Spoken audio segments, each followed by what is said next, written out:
cuisine, ça c'est ma grande passion.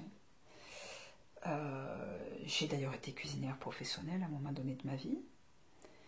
Et là, je m'oriente vers une nouvelle... je réoriente ma voie professionnelle. Je vais essayer de... Je suis en train de me former pour créer un site web pour faire de la cuisine et proposer... en fait, essayer d'incarner ma mission de vie. Ça peut paraître un peu prétentieux de le dire comme ça, mais si j'ai compris que si j'avais quelque chose à faire dans ma vie, c'est ça. C'est apprendre aux gens... parce que, je vous l'ai dit tout à l'heure, il y a une profusion de nourriture. On croule sous la bouffe, excusez-moi l'expression, on dégueule sous la bouffe. Ça n'est même indécent. Par contre, on se nourrit très mal et on importe les problèmes outre-Manche, outre-Atlantique, de malbouffe, de problèmes liés à la nutrition, ce qui est un énorme paradoxe avec tous ceux qui crèvent de faim. Donc, je me dis justement, en tant que privilégié, apprenons à se nourrir correctement. Et moi, c'est ça que je voudrais faire au travers de mon site, c'est apprendre aux gens à comment se nourrir pour rester en santé.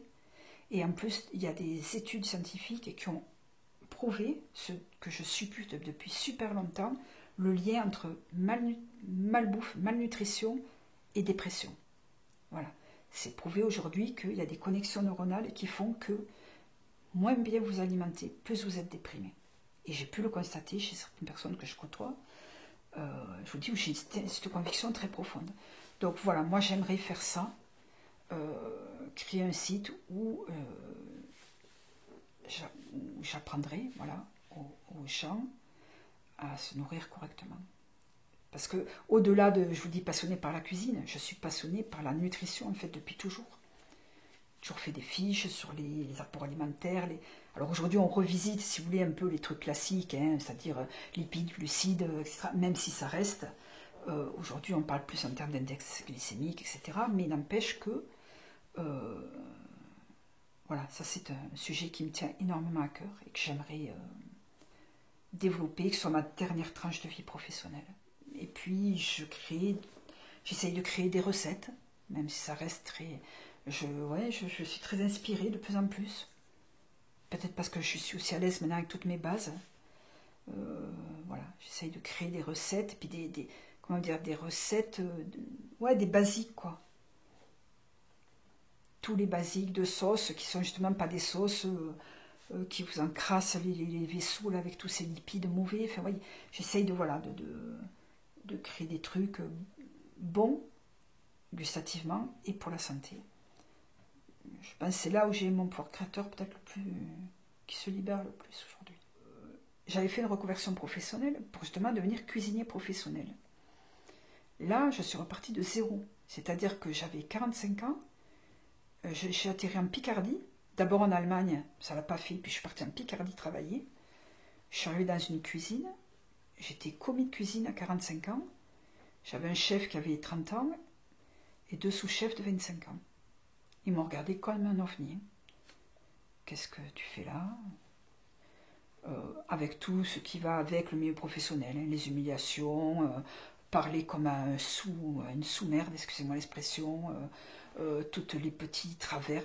Femme, 45 ans, seule, commis, donc tout ce qu'il ne fallait pas. Ou en tout cas tout ce que la société vous dit qu'il ne fallait pas. Donc j'étais dans un château, là-bas isolé dans un bled en Picardie. La cuisine était au sous-sol, dans une cave, et moi j'étais dans une chambre de bonne au 3e étage. J'ai vécu pendant 1 an en autarcie complète, comme ça. Je faisais que travailler, toute la journée. Donc je me dis que si là, je m'en suis sortie, après ça, comment vous dire, en fait je me suis totalement investie dans le travail, sans doute pour plus penser à rien, pour me mettre à dos. D'ailleurs, j'ai fini en me connaissant le dos. Pour mettre à dos mes émotions, mes ressentis, ma peine, mon chagrin. Et en tout cas, voilà, par exemple, les supermarchés, vous voyez, c'est voilà, boycott total, je crois que ça fait, je ne sais pas dire, sur 10 ans, mais voilà, je ne mets jamais les pieds dans un supermarché. Parce que je pense qu'en tant que consommateur, consomme acteurs, on a un vrai pouvoir. On est 65 millions en France, si tout le monde boycottait les supermarchés, ça aiderait aussi, quoi. On a boycotté les librairies, mais on n'a pas boycotté les supermarchés. Et là aussi, chercher l'erreur. Donc, il y a quand même des trucs, des incohérences totales. Et moi, je suis, comme en plus très attachée, je vous l'ai dit, à l'aliment santé, je veux aussi privilégier les gens, excusez-moi l'expression, mais qui se cassent le cul tous les jours pour cultiver la fraise bio, voilà, qui tous les matins, voilà, prennent la peine et se donnent la peine d'essayer de faire des trucs sympas, bons, bio, comment vous dire, qui contribuent, pareil, à aller vers du meilleur. Donc, je veux aussi honorer le travail de ces gens. Donc, j'essaye de faire travailler des producteurs, des artisans, des petits commerçants. Alors oui, ça a un coût, mais je préfère des fois acheter moins et peu, mais des trucs qualitatifs. Et je vous dis, je privilégie l'économie circulaire. Pour moi, c'est pas un vain mot, ça veut vraiment dire quelque chose. Et si j'ai un rêve, c'est que j'aimerais m'orienter vers ou créer une oasis, ou intégrer une oasis, ou m'en rapprocher, ou en tout cas, ou travailler, ou œuvrer avec, mais pour moi, c'est l'avenir. C'est l'avenir, c'est vraiment dans le sens de ce qu'on disait tout à l'heure, aller vers autre chose. Changer de paradigme. Voilà. Comprendre que les ressources ne sont pas inépuisables, qu'on a déjà surexploité notre planète. Donc cette prise de conscience m'a aussi vachement aidé à freiner ma consommation. Me dire, waouh, on a une vraie responsabilité, quoi. Et collective. C'est pour ça que je vous dis que si chacun fait, ben... voilà. Donc vous voyez, j'ai toujours dit, ouais, ben, quand tu iras à la campagne, tu feras ci, tu feras ça. Puis je me suis dit, ben, pourquoi attendre? Donc c'est la première année où j'ai sur mon balcon des plantes aromatiques, des tomates, des fraises, des salades. Ça y est, je m'y suis mise. Et pourtant, je me suis beaucoup conformée en étant cuisinier, parce que la cuisine, c'est l'armée, c'est la même structure. D'ailleurs, on appelle une brigade, en fait, tous les termes sont les mêmes, il y a une tenue, etc. En cuisine aussi, la cuisine m'a énormément aidé à prendre confiance en moi, parce que, comme je vous ai dit, j'ai démarré commis, dans un endroit où ils ne m'ont pas fait de cadeau. J'ai fini demi-chef de partie. Alors même si c'est pas un énorme grade, c'était quand même une cuisine très pointue, très exigeante. C'est la plus belle, je crois, un des plus beaux endroits que j'ai fait. Je ne pouvais pas m'en rendre compte, c'était ma première expérience. Mais avec le recul, je vois la qualité des plats qu'on faisait. Le chef changeait la carte tous les mois. On se servait à Rungis. Donc Rungis, quand même, c'est voilà, c'est bien en haut du panier. On a visité Rungis, donc ça faisait partie de mes rêves. Voilà, comme d'aller en Égypte. Voilà. Donc j'étais super contente. Ça a été vraiment, pour moi, très très marquant. Et j'ai fini second d'une cuisine en Provence, dans un très bel établissement aussi. Et ma plus grande fierté, c'est que j'ai envoyé une 60aine de couverts seuls sur un mono-menu. Bon, donc c'est plus facile. Et j'ai géré seule la cuisine et ce qu'on appelle les envois, c'est-à-dire les commandes qui tombent en permanence, si vous voulez, seule, à la carte, je crois que c'était 47 menus. 47 couverts, pardon. 47 couverts avec des menus différents, seul.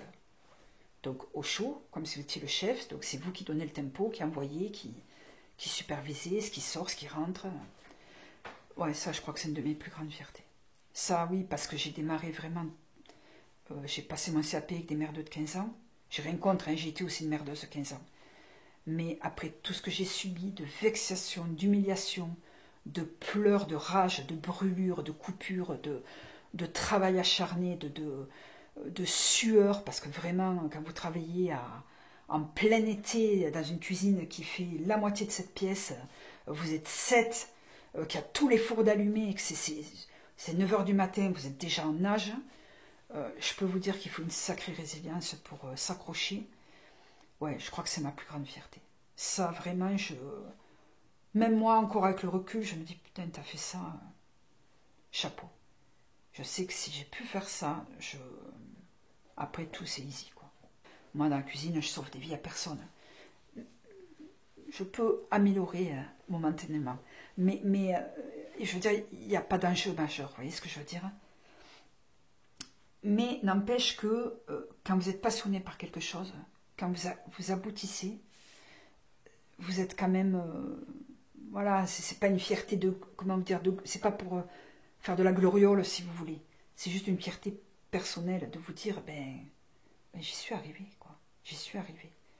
Et ma mère, elle m'a vu obtenir mon diplôme. Elle m'a pas vu dans mon parcours. Mais pour moi, elle me voit quand même. Puisque je crois en beaucoup de choses, je sais qu'elle me voit.